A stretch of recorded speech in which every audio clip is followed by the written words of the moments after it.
안녕하십니까. 경기 화성을 동탄에서 올라온 김하중 변호사입니다. 엊그제 이원욱 의원이 그 지역 현역 의원이셨는데 우리 당 더불어민주당 탈당을 하셨습니다. 잘했다. 잘 가라. 썩은 물이 빠져나갔습니다. 그 썩은 물이 빠져나간 자리에 아주 맑고 투명하고 산소량이 풍부한 새 물 채워야 되겠죠? 그 새물이 누구인지 여러분들 잘 알고 계실 것으로 확신합니다. 김하중. 제가 오늘 우리 검찰 탄압 저지 대책 위원회가 주최하는 집회 세 번째 참석하고 있습니다. 근데 오늘 이렇게 높은 연단이 마련이 되고 이렇게 또 제가 지금 마주보고 계신 참석자들이 굉장히 많이 불었습니다. 그만큼 우리 송영길에 대한 검찰 탄압을 규탄하는 국민의 뜻이 크다는 것인데 여러분들 동의하십니까? 맞습니다. 예. 그렇습니다. 우리 송영길 대표 검찰에서 다른 것도 아니고 돈 문제로 구속을 했습니다. 여러분, 우리 정치인 중에 정치인이 아니어도 좋습니다. 대한민국 국민 중에 그 막강한 검찰을 향해서 선전포고를 하고 싸운 사람이 일찍이 있었습니까? 없었습니다. 제가 기억하는 한 송영길 대표밖에 없었던 것 같습니다. 그럴 수 있는 힘이 무엇이겠습니까? 송영길 대표가 이성이 없는 분이십니까? 본인이 변호사기 때문에 누구보다도 법을 더 잘 알고 계실 겁니다. 그리고 검찰이 얼마나 막강한 권한을 갖고 있는지도 잘 알고 계실 것입니다. 간단히 설명드리면, 제가 조금 전에 검찰 출신이라고 말씀하셨기 때문에 간단히 소개해드리면, 대한민국 검찰은 세계 최강의 권력기관입니다. 왜냐? 기소 독점권을 가지고 있습니다. 검사 아니면 기소를 할 수가 없습니다. 그보다 막강한 권한이 어디 있겠습니까? 또 검사는 무한의 기소 재량권을 가지고 있습니다. 여러분 기억하시죠? 전두환이를 기소유예했습니다. 처음에는. 그러나 역사 바로 세우기라는 명분하에 다시 수사를 해서 1심에서 사형 선고를 받았습니다. 물론 나중에 무기징역으로 감형이 되긴 했습니다만은, 제가 말씀드리고자 하는 것은 대한민국 검찰은 사형 선고도 받고 무기징역도 받는 그런 범죄자도 기소유예할 수 있는 무한의 기소 재량권을 가지고 있는 겁니다. 이렇듯 기소 독점권과 기소 재량권을 한 손에 장악하고 있는 대한민국 검찰을 향해서 우리 송영길 대표께서는 선전포고를 하고 싸우셨습니다. 여러분, 죄 많은 사람이 감히 그런 검찰을 향해서 선전포고를 할 수 있겠습니까? 송영길 대표는 그만큼 자기 삶에 대해서, 자기가 살아온 과거에 대해서, 적어도 돈 문제만큼에 대해서는 자기가 결백하다는 것을 스스로 잘 알고 있기 때문에 그런 용기를 낼 수가 있었을 것으로 저는 생각합니다. 동의하십니까? 맞습니다. 그렇습니다. 객관적으로 드러난 자료에 의해서도 송영길 대표는 청렴 결백한 정치인이었습니다. 제가 알기로, 죄송스럽습니다만은 여기 여사님도 계시지만 전세보증금 6억의 전셋집에서 살고 계신다고 합니다. 제가 송영길 대표를 두 번째 만나서 한번 물었습니다. 어떻게 그렇게 훌륭한 남영신 여사 같은 배우자를 이렇게 만나게 되셨습니까? 제가 훌륭하다고 생각하는 이유는 그겁니다. 우리 남영신 여사께서는 제가 알기로 굉장히 부잣집 따님인 것으로 알고 있는데, 부모님으로부터 상속을 포기했다고 들었습니다. 그러면서 지금 전세 6억, 보증금 6억인 전셋집에 살고 계시는 겁니다. 보통 여자들 명품백 좋아하고 좋은 집에서 좋은 옷 입고 살고 싶어 합니다. 김건희 보십시오. 대통령이 되고 나서도 그 디올백, 제가 알기로는 디올백보다 더 좋은 그런 백들도 있는 것으로 알고 있어요. 그런데 대통령 영부인까지 된 사람이 그런 디올백을 받아가지고 이게 국가적으로 무슨 창피입니까?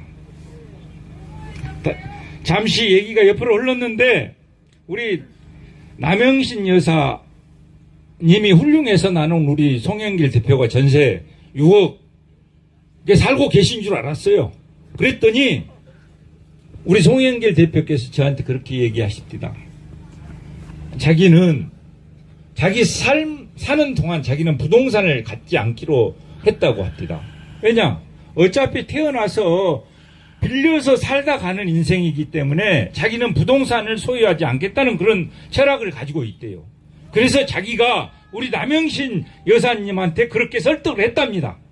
맞습니까, 여사님?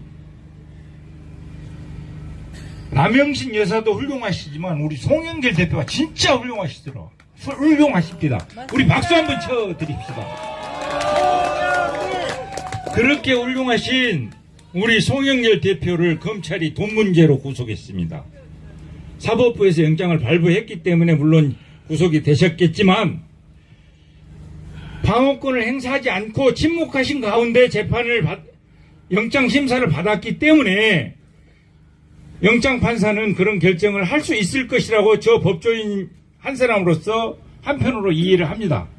그렇지만 이제 재판이 열려서 송영길 대표가 자기를 변론하고 변호사들과 함께 방어권을 행사한다면 반드시 무죄를 받아낼 것으로 저는 믿어 의심치 않습니다.